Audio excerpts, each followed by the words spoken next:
encabezado una campaña para, por ejemplo, posicionar a Samuel García, que llegó a ser gobernador de Nuevo León, o que cayó como momia ante el escándalo de que su hija estuvo involucrada y fue una figura central en esto de la secta sexual de Kid Raniere, este personaje que marcaba como reces a sus mujeres en esta secta sexual conocida como NXIVM.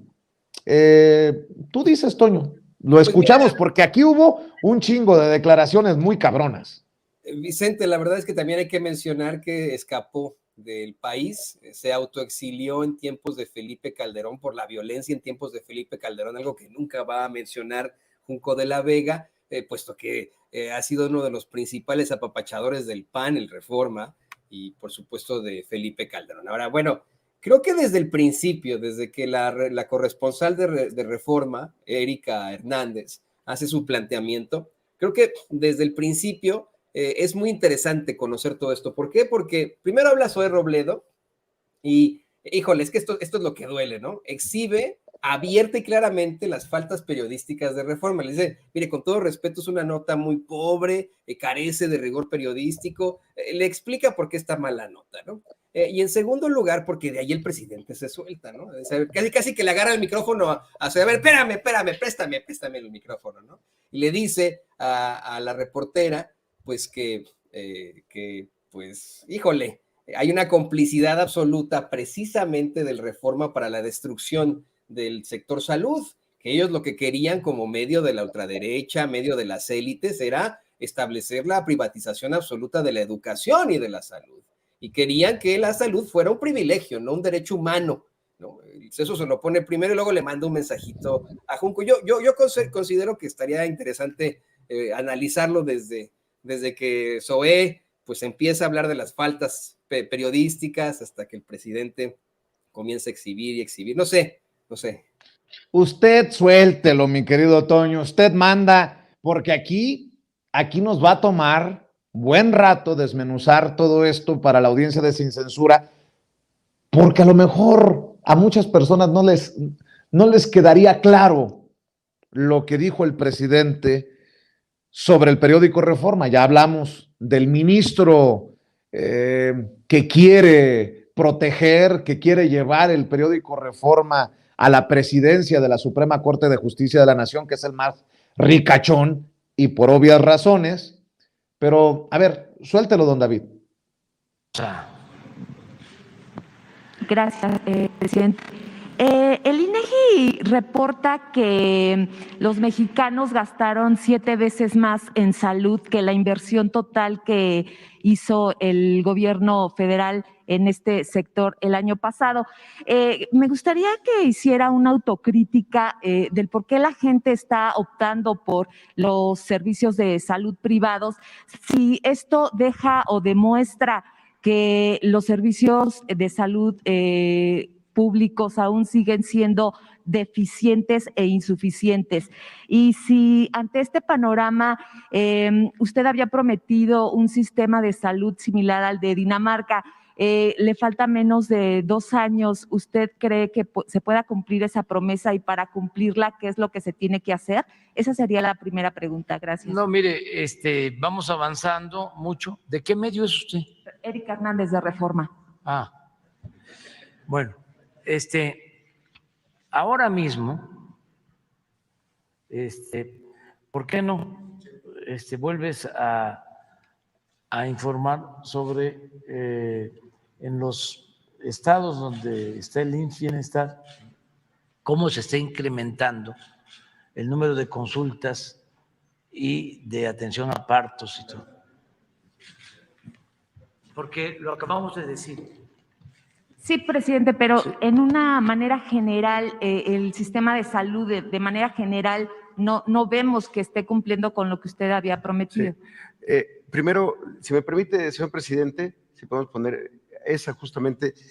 La nota que trae hoy en su primera plana el Reforma es una disculpa de antemano, pero es muy pobremente realizada. Primero, el comparativo que hace del gasto de salud es solamente del ramo 12, que son los programas de salud pública, justamente.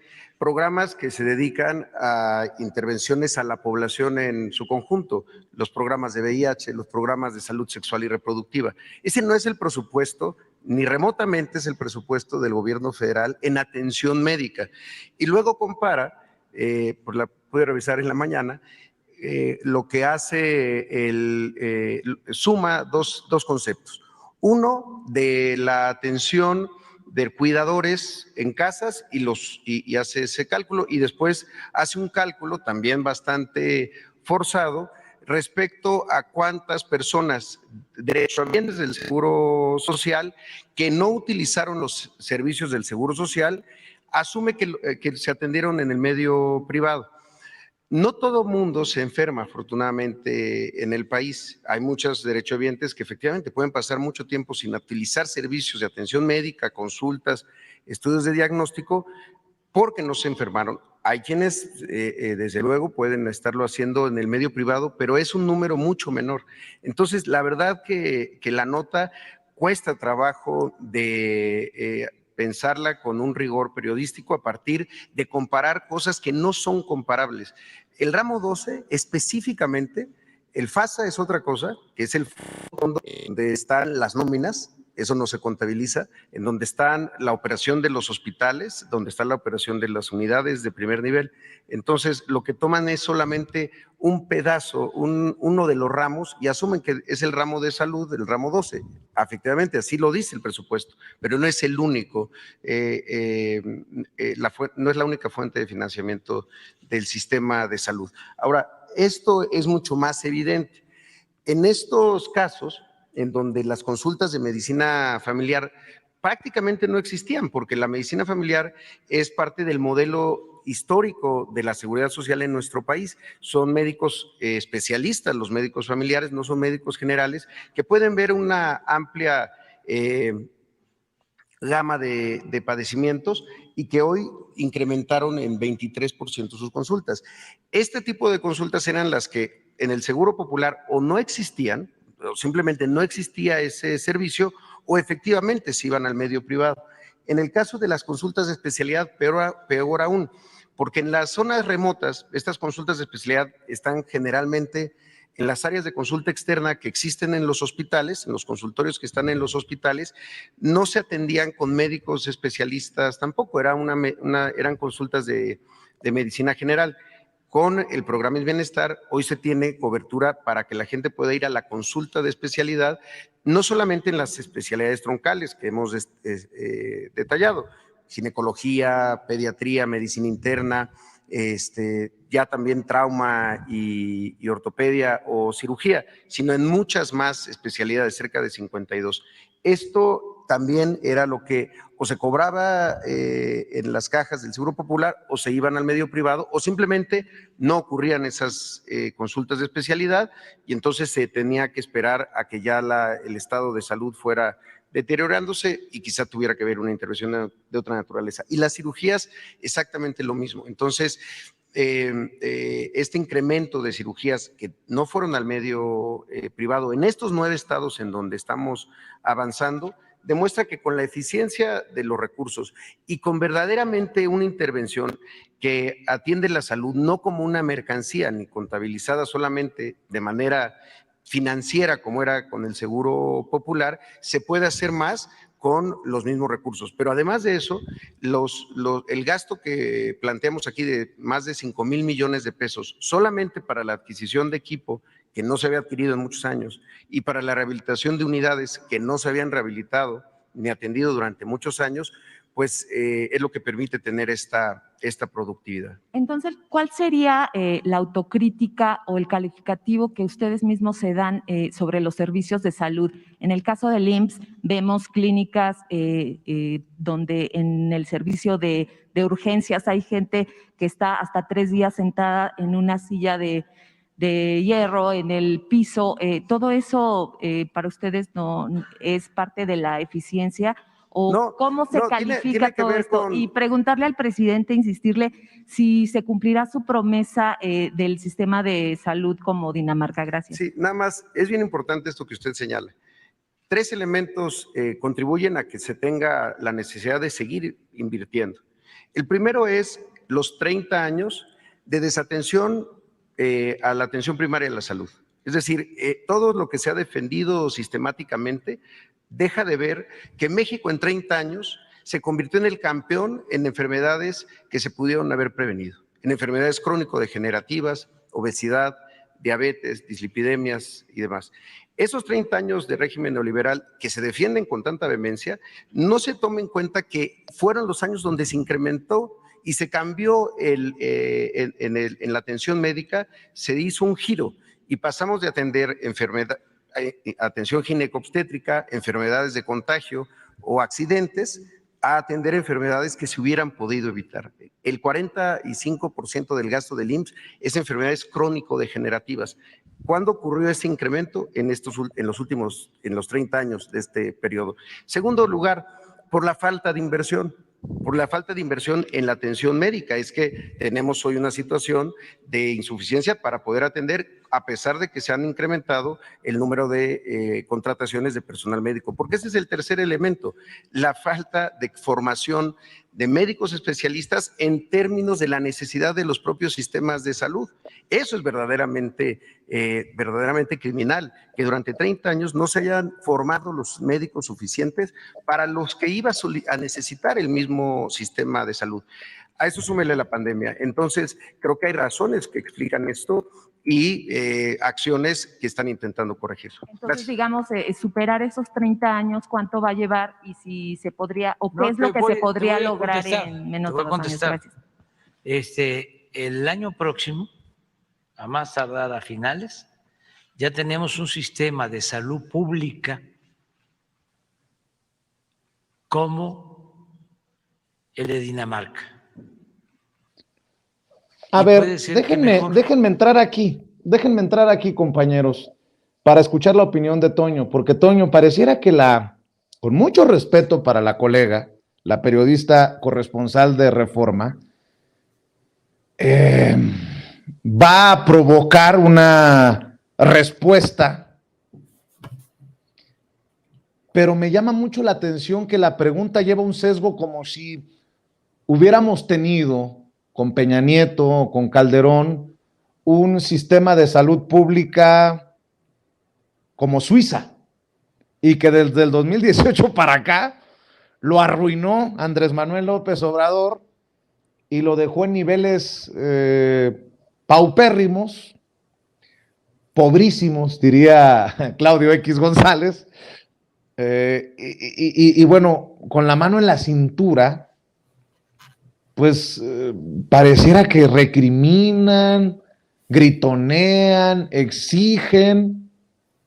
Y bueno, el presidente nuevamente confirma su promesa de tener un sistema de salud pública del nivel de Dinamarca. Pero me llama mucho la atención, porque cada quien es responsable de lo que pregunta. Así es. Yo entiendo que el madrazo se lo lleve el medio, pero también hay responsabilidad de los corresponsales. Uno no puede ir por la vida diciendo, no, pues el madrazo se lo lleva el medio. No, la pregunta formulada de esa manera lleva una intención. Y qué bueno que tenemos la oportunidad de dejar la respuesta de Zoé Robledo, que habla de una falta de rigor, de ética en lo que publica el periódico Reforma, que nos sorprende, y a un presidente que se sostiene. Le duela a quien le duela, le pese a quien le pese. Escucho tus opiniones, Toño. Y a ver, Vicente, público consentidor, es legítimo que gritonen, que cuestionen, que hagan este tipo de planteamientos. Lo que no es legítimo es que se hagan planteamientos incorrectos o mentirosos. Esto es lo que desde el principio da a conocer precisamente Zoé Robledo. Habla de cómo es que pues se trata de un cálculo forzado, ¿no? Dice, es una nota muy, muy pobre, pues ni remotamente es el presupuesto del gobierno federal en atención médica, y se hace este cálculo forzado sobre los derechohabientes que no usan el seguro social asumiendo que se atendieron en el sector privado. Es decir, que en Reforma cree que la gente que no se atendió en ese periodo en el seguro social fue directamente a atenderse al sector privado, cuando la gente en su mayoría pues simplemente no se enfermó y no fue al seguro social, ¿no? Esa es la realidad, así de sencillo. Por eso es que en definitiva esta nota tiene una serie de fallas en cuanto al rigor periodístico, ¿no? O sea, estoy totalmente de acuerdo con lo que dice Zoe Robledo, los datos no pueden ser comparables. Lo que tú mencionas sobre la responsabilidad de la reportera, creo que va ligado en esta situación que te planteaba desde el principio, Vicente, en cómo no se asume precisamente el golpe. Cómo es que pues es muy fácil para un reportero llegar a la conferencia de prensa mañanera, ponerse una máscara, ¿no? Ponerse un cubrebocas y hacer una pregunta sentado y así desde el anonimato, como lo hizo su compañero la semana pasada, que me están confirmando por ahí su nombre, pero lo vamos a platicar después, ¿no? Este muchacho que es imposible conocer su nombre, nunca lo da a conocer, es otro de Reforma. Creo que ahí radica la problemática en cuanto a nuestros planteamientos con toda su severidad y también con toda su validez. ¿Qué validez va a tener este tipo de gritoneo, de cuestionamiento, si viene desde el anonimato? Entiendo que en el periodismo se utiliza el seudónimo, lo que tú quieras, pero esto es, lo digo con mucho respeto para Erika Hernández, esto es un acto de cobardía, ¿no? Así de sencillo. Para lo mejor muchos en la ultraderecha dirán, ay, miren a la valiente reportera enfrentándose a López Obrador. Sí, enfrentándose a López Obrador con máscara y con una serie de mentiras. Quedaron exhibidos. Fíjate que hay una persona que se identifica como Guadalupe Aguilar en nuestra transmisión en Facebook y dice, Serrano, chayotero de la Cuarta. Bueno, apúntenme en la lista, pero demuéstrenlo, ¿no? Palero, si ustedes quieren, lo que ustedes quieran, lo que ustedes digan. Pero, pues, ¿cómo le llamamos a los golpeadores mercenarios a sueldo del periódico Reforma? Pregunto. A ver,